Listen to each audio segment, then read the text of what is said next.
Hey everyone, and welcome to 121 in Flux. I am Peter, that is Connor, and we talk about movies on this show. This month is Batman month because it is the 80th birthday of Batman. It is the 1000th issue of Detective Comics, and because of that, we have been working our way through Batman movies. Unfortunately, this one leads us to Batman and Robin, the fourth of the first main batch of Batman movies. This is the second Joel Schumacher directed one, came out in 1997. I mean, normally I'll say we'll start spoiler free and we'll warn you before we go to spoilers, but I feel like with this, there's no point. Like, if you care about spoilers for Batman and Robin from You've got 1997, problems. yeah, seek professional help is my best Yeah. advice. So, yeah, so Forever was a hit, right? Forever was a relative hit. It made more money than Batman Returns, I believe. And, it was like, okay, let's rush out another one. Let's get Joel Schumacher back. Let's continue. Oh, wait, Val Kilmer's not coming back. Oh, it's fine. Just cast George Clooney, right? But we move on from there. There was actually more references to Forever than I thought there was going to be. There was one or two that I didn't, that I was like, I mean, it's not a lot, but there was like one or two. Like, at one point, Batman actually references a conversation they had in Forever, and I went, oh, they're actually referencing it. Yeah. Okay. So, Oh boy. which don't take that as a compliment by any means, just, more of an It observation. had some awareness that it was a sequel. Yes. Yes. Why Dick Grayson is acting more like Jason Todd for the vast majority of the film, It really is. and then is pretty much useless in the final fight. Because Batgirl gets to do some useful things. Batgirl takes out Poison Ivy.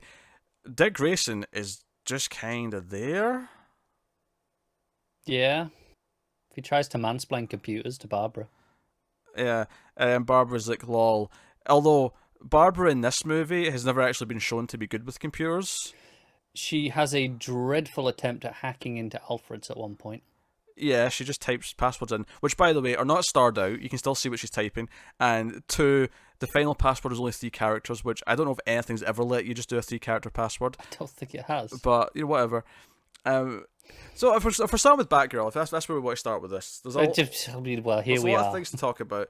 So watching this again, here's the things that were really striking me about the Batgirl stuff. All in the fact that, of course, she's the wrong character. All in the fact that her personality is kind of not quite right, and all those other things. Not quite right.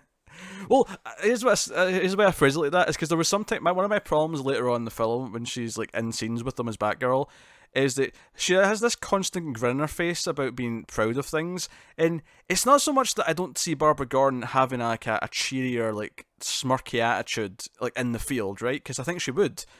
It's just the wrong kind of smile. Bab smirks. Yes, She smirks because she knows she's better. but she doesn't. She's not seeking the approval. Yes, but she enjoys her work. Whereas this Barbara just, is constantly smelling about the fact that she just did things. She's smiling because she's impressed them, not because Yes. she's done something Yes. right. Yes. So here's my big thing with her though, right? She's only got really a few scenes before she becomes Batgirl. When you really stop down and look at them, there's the arrival scene. There's her sneaking out. There's the scene where Dick goes and actually follows her when she sneaks out, and she's in this weird racing competition. The street- Racing is Yeah, it's she racing. cooking there? That's the street racing thing, which apparently I got really confused with this scene because the bad guys who are racing don't play fair, and they trip her on the bike with fire before but this is where they're driving to anyway, right?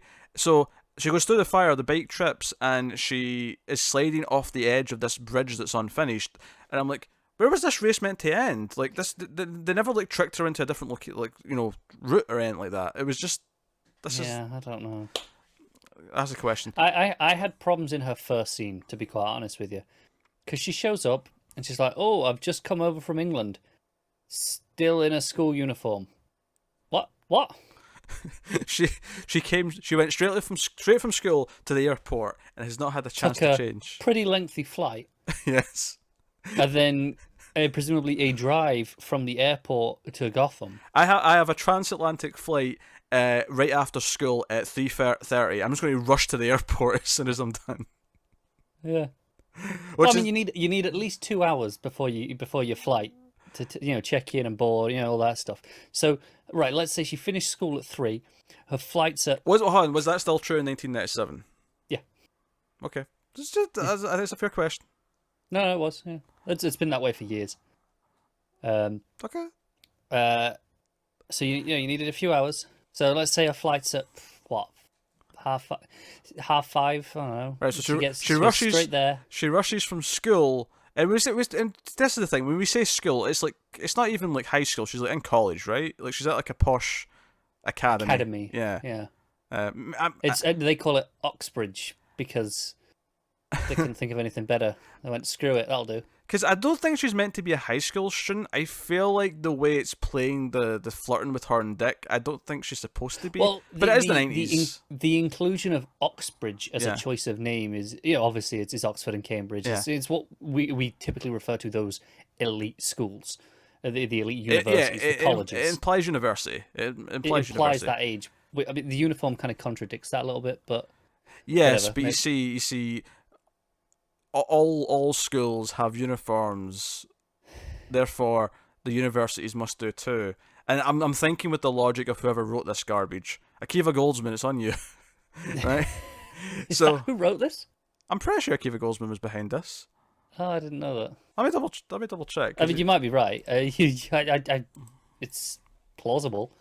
I just didn't know. But yeah, so here's my thing with Batgirl, though, right? So Alfred's dying. He's got the McGregor syndrome, which isn't the worst idea. Conceptually, I don't hate that. No, but I remember they mentioned McGregor syndrome on The Flash like last season, and I just burst out laughing because all I could think about was Batman and Robin. Yeah. So it's if this movie had been good, McGregor syndrome as a thing would be fine to reference. But it's not. Yes. Yep, Akiva Goldsman, the only writer credited. What a dick. On IMDb. Yep. I didn't know that. There you go. Look at that. So she's in a school uniform for no reason. Yeah. She's had what, like, a 10, 12-hour flight. I don't know how long it is. But here's the thing. So that Alfred's on his sick bed. He's asked her to, like, she has one scene with Alfred early on where this is before she escapes the first time. It's the same scene where he's like looking for her uncle because he's also a butler, but he's with this traveling troupe in India, so he's hard to contact. He's looking for like someone to replace him to help Batman, right? That's his thing. And later on when he's dying, he insists that this disc with all the secrets on it, like reaches brother, and Barbara, the little scoundrel she is, goes straight to a computer with the disc because she's like, only family can be trusted. Well, I'm family, and puts in the disc, your vintage 1997 CD-ROM, and she's trying to go into it with the password, and she eventually gets the peg because it's it's the wife or whatever, the sister, whoever the photo was of, and first of all, I don't know why that when you open this disc, there's like a literal intro that ends with the Batman and Robin logo, kind of like forming like the opening credits on her face, right? Her reaction played weird to me because she just has this kind of cheesy grin on her face, like she's not that surprised that that's what it was. She gets it. She's like, Yeah. Okay, right? Confirmation. But fine, I'll let that go. I'll let the reaction just be kind of a weird thing, right? Next time we see her, she's in the Batcave, right? She's got this information and she's rising up. It's almost as if she came in through underneath where the Batmobile comes from because she rises up with that platform. She does, yeah. Right? And the music's blaring and she's looking around the Batcave, and then the computer version of Alfred starts speaking to her, right? It's like, intruder alert, intruder alert. Barbara, they're feeling you might sneak your way down here. And then out of nowhere, right? So keep in mind, her whole character up until this point in the film is that she's been trying to raise money with street racing and she cares about her grandfather, Uncle Alfred, dying, right? The next words out of her mouth after computer Alfred introduces himself is, I want to help Batman and Robin. Why? When did you have this desire to be helpful or be a hero or do anything like this? About 3 minutes ago when she hacked into that CD. Nothing was ever set up in her character to actually make her want to do that. And then, of course, Computer Alpha's like, yeah, I figured you probably would, so I made you a suit already. 2 suits, in fact, because she gets a change of costume at one point. In fact, that's... Because toys. Because toys, but this scene really bugged me, actually, because after the Ivy scene, and they're on the ice going to get Freeze, they're all in their really ridiculous, like, overly silver things, right? And it never actually, like, I mean, presumably they went back to the cave to get these vehicles that can drive on ice, so I guess they got changed then, but it just cuts to them within these new outfits. There's, like, no segue explanation. I hate the outfits in this, and I know people are like, oh, bat nipples. Not even my biggest problem. They're a big problem, but they're maybe not the biggest. What's the biggest problem? Yeah, they're a problem, don't be wrong. Not my biggest problem. My biggest problem is The Oh, bat hold on. logo. Notably, Batgirl does not have bat nipples. She has a bat bra that's kind of on the suit. She does, yes. There's like a little bra thing to cover where the nipples would be. It's weird. It is weird, but the bat logo, so it hasn't got the yellow behind it, which I know you're going, oh, but there's loads of versions of a bat costume without yellow, and it's not a problem. Typically, I agree, but this is still the embossed, like rubber sticking out logo, like it's like it's that actual sticking out oval. Here's the thing. I don't mind the embossed thing in the logo itself. It's the oval around it that's the problem. I think even the embossed logo, I still think if it hasn't got at least a yellow outline, if once it's embossed, it needs something to give it definition. Okay. And it just looks wrong. So you like the silver one later on better then? I like it better. I mean, it's not good, is it? But better. Yeah. Just to wrap up Batgirl, she fights Poison Ivy. It's like, okay, you've got 3 villains. One's a woman because we've got 3 heroes now, and one's a woman, so it makes sense.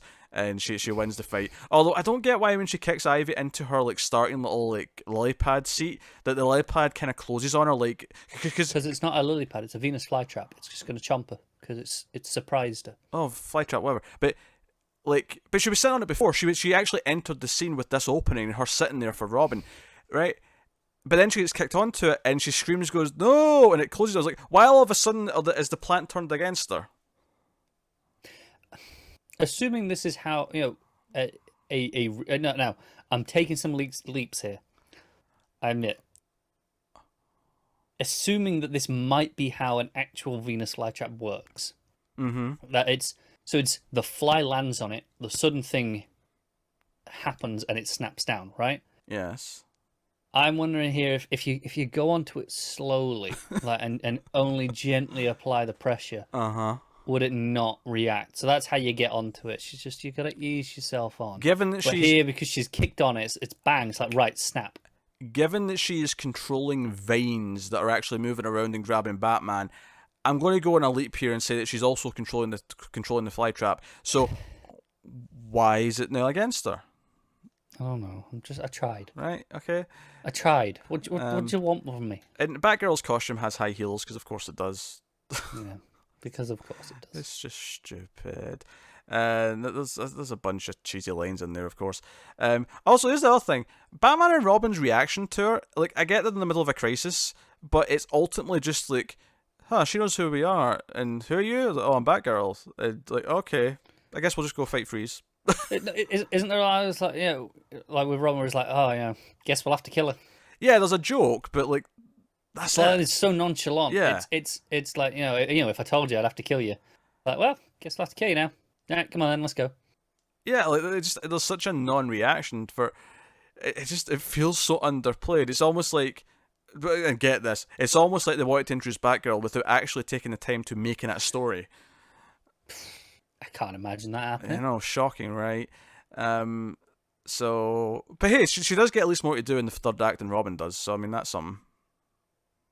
Yeah. Robin's only function in this movie is to have a rivalry with Bruce because they're fighting over Poison Ivy. Pretty much. That's his only real purpose in this film. And of course, he's wearing essentially the Nightwing outfit with a cape. Yeah, it's fine. I think it's better than the Batsuit. Oh, it is, because it's just the Nightwing outfit with a cape, basically. I mean, obviously, I prefer blue. This is one of the things that bugged me in the New 52. It was basically the Batman and Robin outfit. It was. I see. I always understand why the choice of red, though. At least it's like no, it's coming from the Robin, right? It's that progression. Now, obviously, the whole thing with actually when he became Nightwing, I want to get away from that. I want my own colors. So I understand it, but I can understand that once he's in a better place, he's happy enough with Bruce that red, it shows his past. I can see it. Yeah, blue looks better. The blue still looks better. Yeah. So yeah, that happens, and so I guess we're tackling one character at a time. We basically did Dick already because that's all there is to it. Batman himself, like if anyone before we do anything, how do we feel about Clooney? I actually think Clooney could be a good Batman. I do not think he is remotely a good Batman in this thing, though. I agree. Because I think if you watch like From Dusk Till Dawn, for example, he can have an edge. He can be a darker kind of character. And he's definitely got the suaveness down to play Bruce. Yeah, he does. He's Bruce feels a bit more natural just because he's just being George Clooney, which feels kind of Bruce Wayne-y. Yeah, even when he was younger, he wasn't, a huge Yeah. star. He still had that for him, didn't he? The problem is that when he's in the Batsuit, he's not been directed to do anything except still be George Clooney. So he sounds the exact same. He has the same mannerisms, the same like. Yeah, and I don't think it's his fault. Yeah. In this movie, because when he was told to just do what you're told, right? When he shows up at the start with Freeze, he literally lands in the scene and goes, "Hi, Freeze, I'm Batman," and it's just this like deadpan, like normal delivery. Yeah. It just does not work. It's a shame because I'd really like to see him do it now, as an older Bruce. Okay. Not like a follow-on to this, obviously, just in general. Yeah. Well, I mean that's why it would never happen because no one would want to do it. Yeah. Risk the callback to this, but yeah. Which is a shame because I actually think he'd be really good at it in a under some competent direction with a decent script. Yeah, I can't imagine his heart was in it during the filming of this, just because. Well, I mean, because it was a bloody stupid movie. Yeah, it was a 2-hour toy commercial, and it was kind of obvious it was that from the get-go. So I can't imagine the direction was anything but it's a cartoon. Do some stupid shit. Yeah, there's a lot of cartoony elements in this. Just to stick in Batman for a second here, the character. There's not really any kind of arc for him, and like Forever at least was trying to do that. This movie, it doesn't. Like he's just kind of like he's in a rivalry with Dick. He kind of realizes before Dick does that. I mean, I guess the arc for both of them is that they kind of trust each other a little bit so that they don't fall to Ivy, like in the last act. That is like the extent of the arc. Yeah. Yeah. How have we not spoke about the Rocket yet? Because we're not going to Freeze yet. I mean, Freeze has a whole list of things to talk about with him. Yeah, but sure, but I'm thinking more to do with Batman, right? This, we spoke about his entrance. Yes. Oh my god, I hate this movie. Mr. Freeze. First of all, he said winter is coming long before that stupid Game of Thrones show ever existed. I'm just pointing out. You don't like Game of Thrones. I get it. But you can't say that stupid Game of Thrones show while you're talking about Batman and Robin. You can't, because that implies that somehow that's stupider than this by actively calling that stupid. When you talk about Batman and Robin, no, even if you don't like that show, it's a masterpiece compared to this. Here's the thing, though. This is less boring. I will grant you have just annoyed so many people. I will grant you that it is not as stupid as Batman and Robin, but arguably not stupid at all. I mean, you will at least agree that it is better. Oh, sure, objectively it's better. I would still rather watch this movie again than one more episode of Game of Thrones. Because this movie at least makes me laugh. Every week when Game of Thrones next season's on, you have to watch this movie while we watch Game of Thrones new episodes. No. Make him do it, folks. He will succumb to peer pressure if you do it hard enough. So, Mr. Freeze, he's at the museum. He's stealing diamonds because diamonds power his thing. Like, it's a whole thing. And obviously, they took the thing from the animated series. He's got his wife frozen in a chamber, and he wants to bring her back and cure her. She's got McGregor syndrome, of course, as well. That's fine, right? Yeah. I have Which no actually, problem with this part. Here's something I need to complain about though. So when we eventually see the wife in the tank, right, and specifically we see Batman and Robin with the crime scene once after Freeze has been arrested, they go up and look at there's like a touch screen on it, right? It comes up on the touchscreen saying McGregor's 1 cured, McGregor's stage 2 cured, stage 3 uncured, and I just thought, why is this even on the screen? Like, what was the purpose of having this on display at all times in his own private lab? Even if he wasn't like a supervillain now, right? Even if he was still just a guy, like a lab guy in a lab somewhere, right? He's just a doctor in a lab doing research. Why would it need to be on the screen? It's not like she's not a museum display. No, because it's self-flagellation. It's every time he looks at that, he's reminded that if he'd been quicker, he could have cured her, but he couldn't. It's so weird. It's like if NASA literally had a checklist on the wall was saying get to the moon, and then they ticked it in 1969, and get to Mars is still underneath it unticked to this day. Kind of is. That is literally what this is like. This is not something you have to keep track of. You know if you've cured the goddamn disease. Yeah, like I said, the only thing I can think of is every time he goes and looks at it, it's reminding him that if he'd been quicker, he could have saved her. Like So- he's got proof that he could have done it. For some reason, Freeze's plan to get away from this museum heist, away from Batman and Robin, which he'd planned beforehand, was to launch a rocket out of his Freeze-mobile, of which he has several, and it's like a rocket that's going up to space, but But it wasn't to escape on the rocket; it was to use it as a distraction so he could go back to the car. did he say that? I thought that was the intention, because he kind of goes back and drives off, right? Oh, sure, but he goes up with the rocket. His plan was always to go up with it and then jump out. That's why he's got wings built into his suit. Yeah, exactly. So it's a distraction. So he goes up, they'll follow him up, and then he jumps out. You and say it's like, that as if that makes it better. No, that's what I'm saying. It's like, that's it. How is that his plan? How is his plan? Not to, if it was, I'm going to go in a rocket and escape in the rocket, at least I can follow something in that. This is, I'm going to go up in a rocket, and then I'm going to come back down to exactly where I took off from, and get in my car, and then just drive away. Also, the idea that you can fire a rocket that's capable of reaching the top of the Earth, it doesn't quite go to space, because Batman points out that it's not built enough to withstand that. It'll explode before it leaves. I'm Not sure that's how it works. That's what he says. Yeah, sure. So, something to do with pressure or something. I don't know. There was some explanation. Yeah, I mean, they definitely didn't send a car to space last year, but whatever. Yes, but it was the car itself blasting the rocket fuel itself. Probably not. Yeah, I'm pretty sure there was something else here to get it to space, and then the car was in space. Yeah. But so I got up, and Robin's like, he's on the side of it, old classic '60s style with his suction pads. He's on the side of a I'm rock okay with this. with suction pads. Batman's inside. Mr. Freeze jumps out when he gets so high. He's got his wings. It's like you yelled out loud because we watched this together, at least to a point. You said this is like the Power Rangers movie. He looks like Ivan Ooze when he's got he's big at the end with the wings, and he kind of did look like that. Because the CG, by the way, is awful. Because then Batman and Robin use parts of the door as kind of surf snowboards to ride the air down, to break their fall a little bit. Robin at one point goes down like the roof on this like board, And this is the start of that Power Rangers movie. When they they parachute out of the plane. Yeah, but that was more realistic. It was.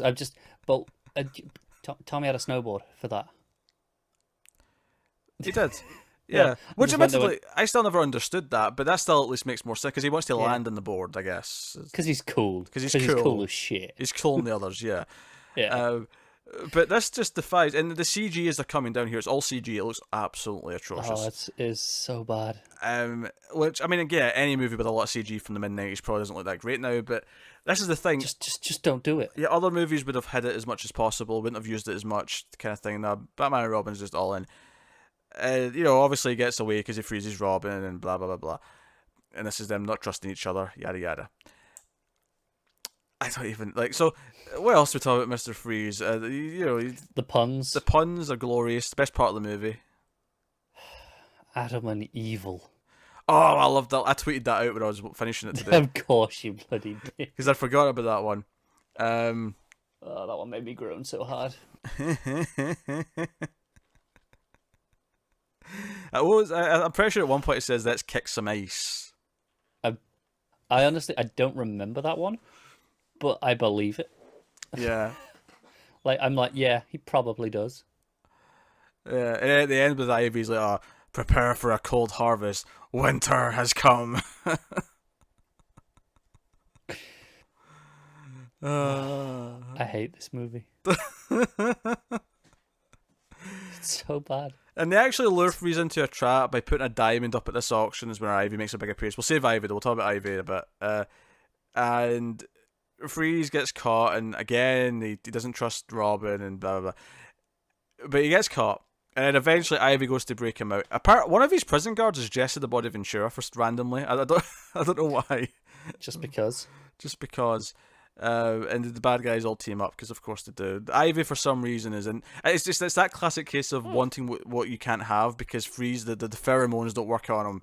So she's like, that's a thing in Freeze's little palace at the start. He's got all the sexy ladies there that are there for him, And he's like, "Go away! I've got a wife." He's got one. Has he got one? There's just one, yeah. Just one. Okay. Yeah, I was drunk. he's making all his henchmen who are dressed in hockey gear, who are freezing their ass off, sing this Christmas song about "Hey, Mr. Frosty, hey, Mr. Snow." Yeah. He's conducting them.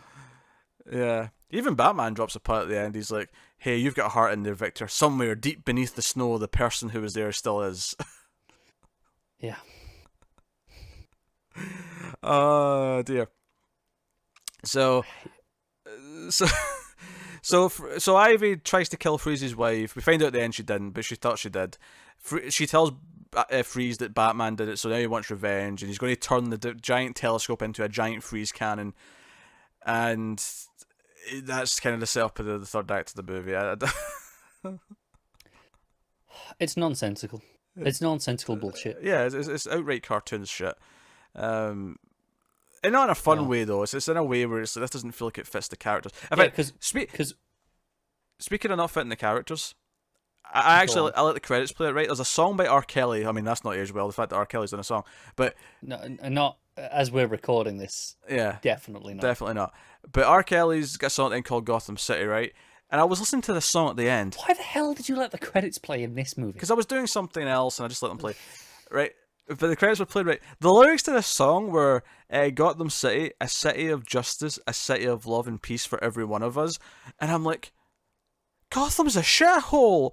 And then he keeps saying, it's like, everyone needs a Gotham City. And I'm like, no, they don't. It's a shithole. That's the point. Batman has to protect it because it's a shithole. I don't remember this. R. Kelly, what's it called? Just Gotham City. R. Kelly, Gotham City. And I say this, there's actually a fantastic song on the Batman and Robin soundtrack by the Smashing Pumpkins. There's two versions of it, but the darker one on the soundtrack was really good. The beginning is the end is the beginning. I highly recommend that track. Oh, okay, yeah, that's a good song. It's really good. But yeah, you listen to the R. Kelly song? I am. It speaks of this happy utopia, and I'm like, this isn't Gotham. What are you talking about? It's not even like it fits Gotham in this movie. Not that we see it's like super corrupt or anything, but it still feels like a pretty seedy place where all these stupid supervillains keep popping up, and there's these banker gangs, but with all this like glow paint on, like. What the hell is this song? I don't know. I really don't. Oh, that is the most 90s kick drum sound. Mm-hmm. But city of justice, city of love, city of peace for every one of us. Those were the lyrics. I'm turning that shit off. So, yeah, Poison Ivy. I had some questions about Poison Ivy, actually. At the start of the film, she is already crazy. Like, they don't even try and give her a proper introduction. She's just already psychotic. And then John Glover, who may or may not be Lionel Luthor anyway, has made Bane. No, he's not. He's Jason Woodrue. He's the Floronic Man. I didn't even realise that's who was meant to be. Yeah, he's Dr. Woodrue. So now I'm more disappointed. You wasted the Floronic Man. Yeah, because plant-based villain in Ivy, so we had to have Floronic Man. And you obviously you wasted Bane as well. Bane's just a big grunt in this movie. He goes, Bane! Well, yeah, I thought we'll get to that. But yeah, I mean this one specifically. Yeah, Bane is meant to be a smart opponent. He's someone who tries to outsmart Batman. And this, he's just Bane. I think Ivy summed it up best when she said every Poison Ivy action figure comes with one of him, and he's like Bane, and I'm like, oh my god. Do you know what annoyed me about that? They probably actually sold that. They didn't. They didn't. They were No. sold separately. They were sold separately to milk it. Yeah, probably. What can one say? That annoys me more.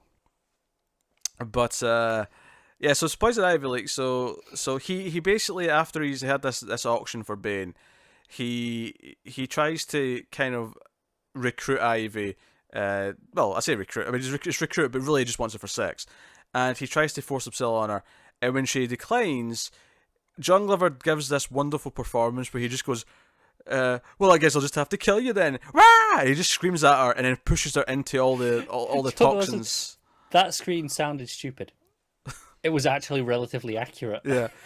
And she just sinks into the earth with all these, like, vials of toxins and other, like, I keep... This movie wasted John Glover.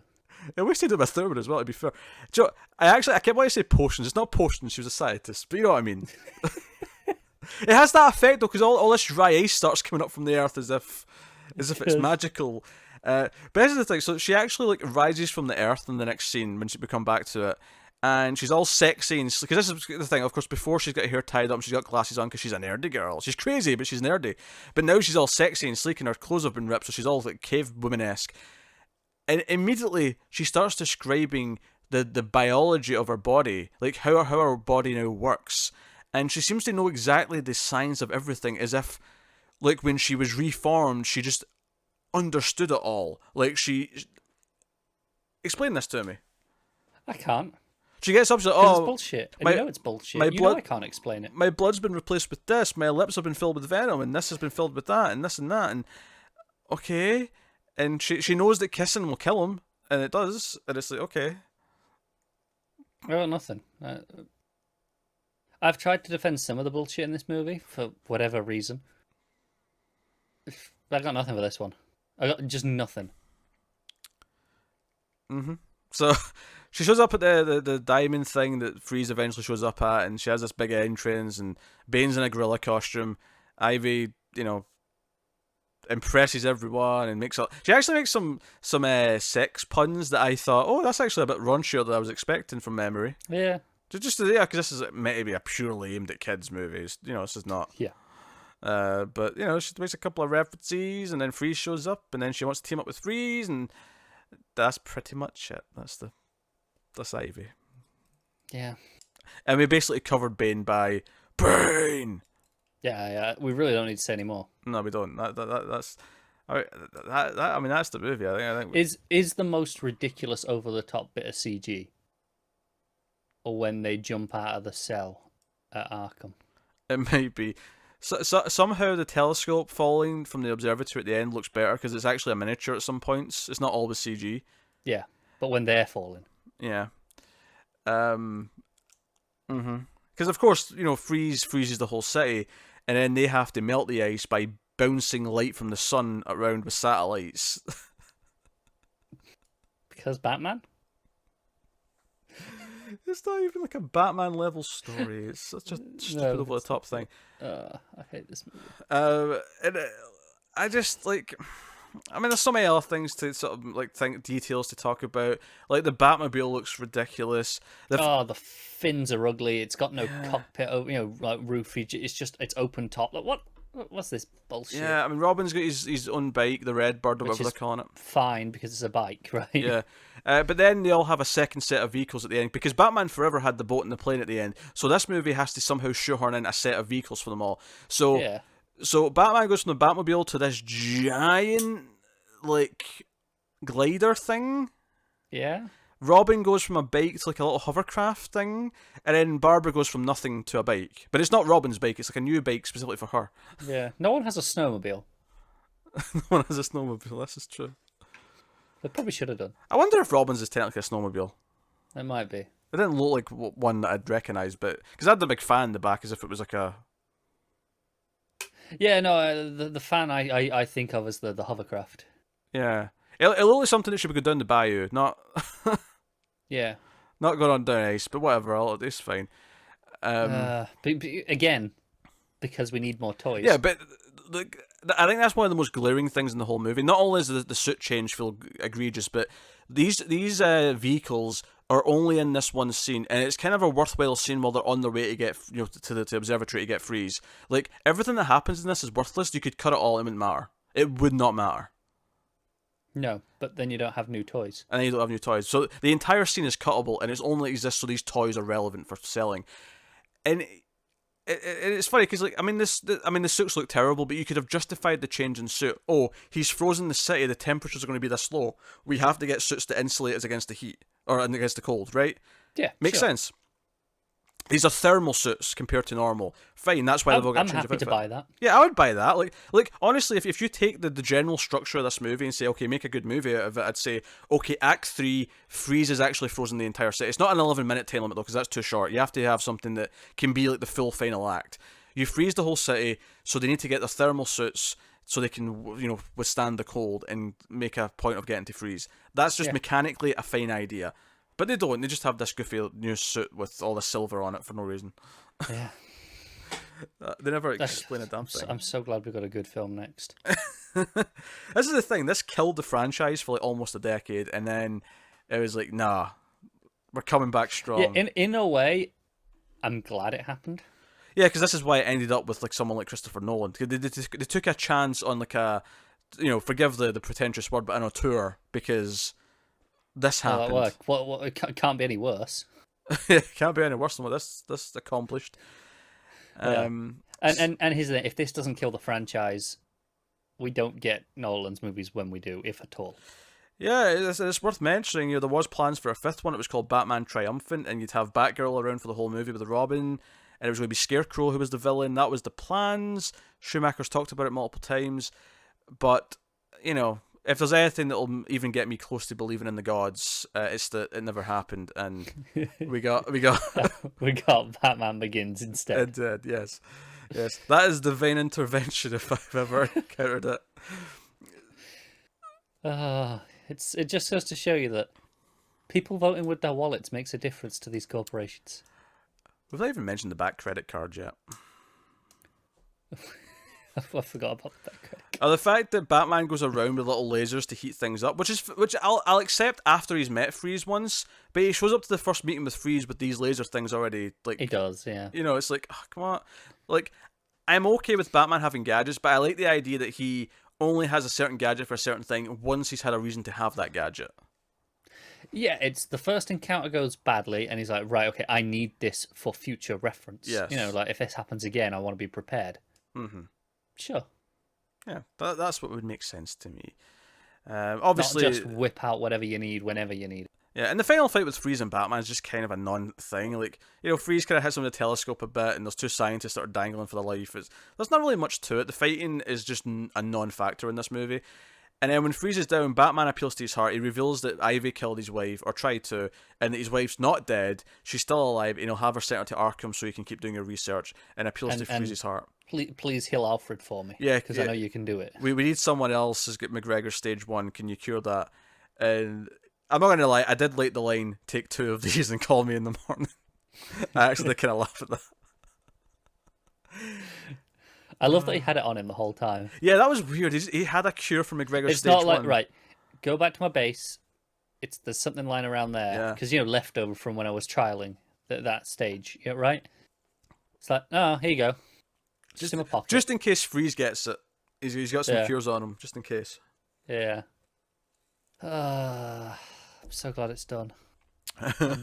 Never have to watch it again. Yeah. And then that's pretty much it. And there's the final tag that he's in the cell with Ivy, and Batman, Robin, and Batgirl agree to be a team, and we get the shot, just like the end of Forever, where they're running in front of the signal, but this time it's all 3 of them running towards the camera. There is, yeah. We didn't even talk about the Robin signal. Oh yeah, Ivy makes Bane pick up the bat signal, which you see sparks happening as if it's pulling it out of its electrical source, and yet it's still turned on and not broken, so they can use it later.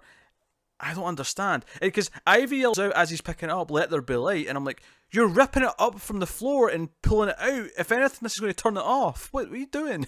Stop questioning logic. Oh god. This movie doesn't give a shit. It's a cartoon, and not in the good way that Legends of Tomorrow is a cartoon. No. Yeah, it's different, very different.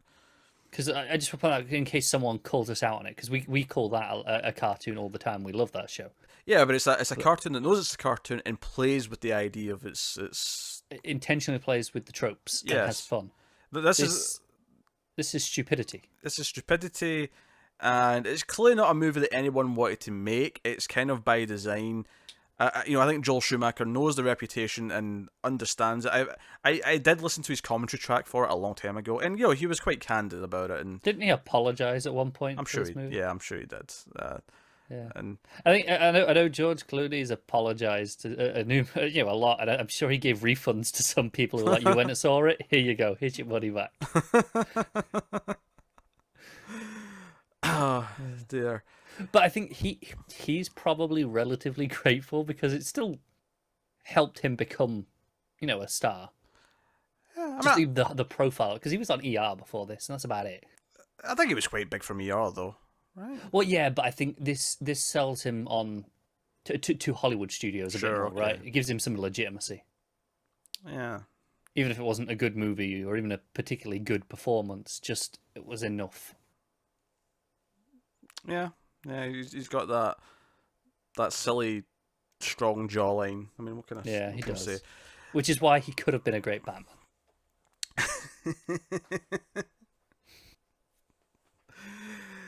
Joe, I'm going to say something controversial here. Oh, okay. I'm ready. It's not better, but I like this more than Forever. Because this is funnier to watch because it is just absurd and just terrible. Forever is trying to kind of be an actual movie whilst also doing all these stupid things, and it makes it more frustrating to watch.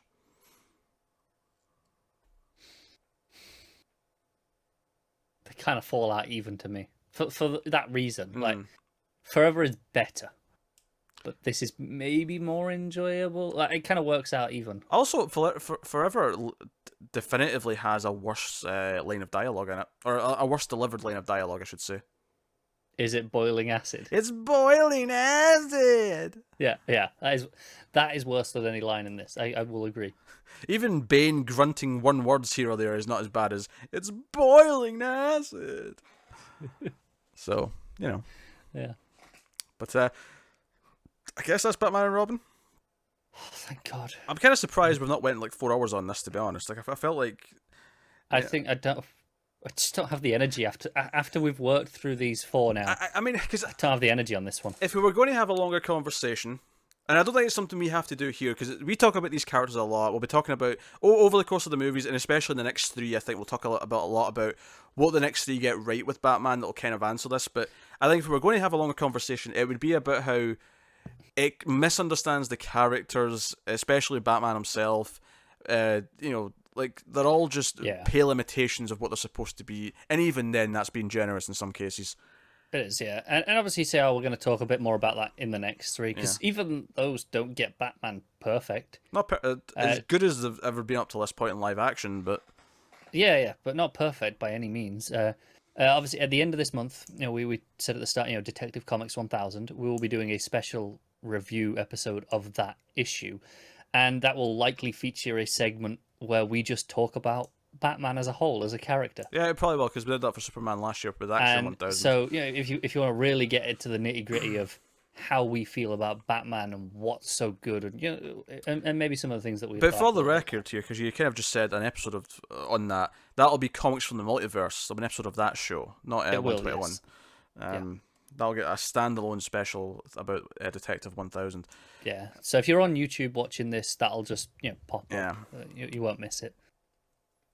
But yeah, if you're on the audio feed, it's on a different one that you can find. There's very little character arcs. I mean, arguably Mr. Freeze has the biggest one. He changes the most. He changes the most by the end. He absolutely does. Everyone else, kind of because the whole Robin thing's kind of retreading the trust issues from the last movie anyway. Yeah. Yeah. It's a rough time. It's just a bit shit, isn't it? A bit shit. I'm being generous. A bit shit, yes. Yeah. It's a bit shit. Batman and Robin is a bit shit, and Ma is the saviour of the horror genre. Yes. I'll take that. If you want to take one quote away from this, Batman and Robin, it's a bit shit, isn't it? I'll take that. Every good review needs a log line. Nah, that's far too English to be the log line. I'm not letting that slide. Doesn't matter. They've all taken it now. They all know that's what it is. You can only make that more English if you add the word bruv at the end of it. No, that's not English. That's just London. England's all the same. It's fine.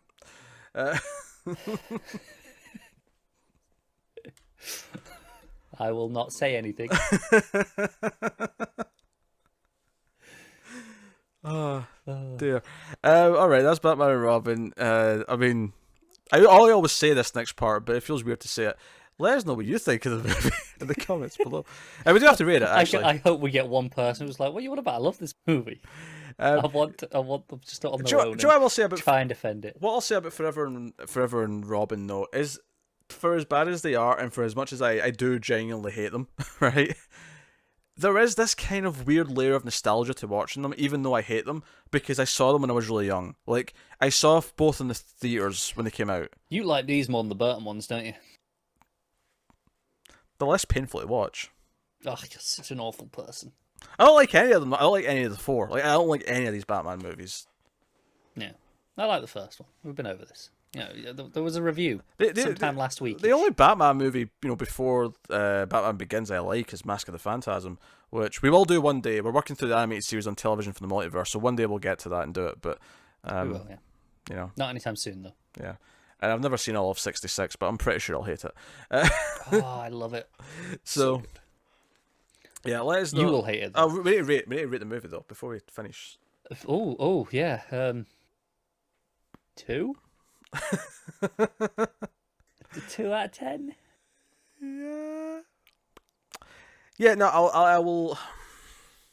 So I'm going to do this with logic. So a 1 out of 10 is The Room. And don't get me wrong, I love The Room, but it's a 1 out of 10. A Birdemic is more like a 0, because it doesn't even have sound mixing. So, by that logic, because Batman and Robin, at the very least, is technically a lot more professional than something of that nature.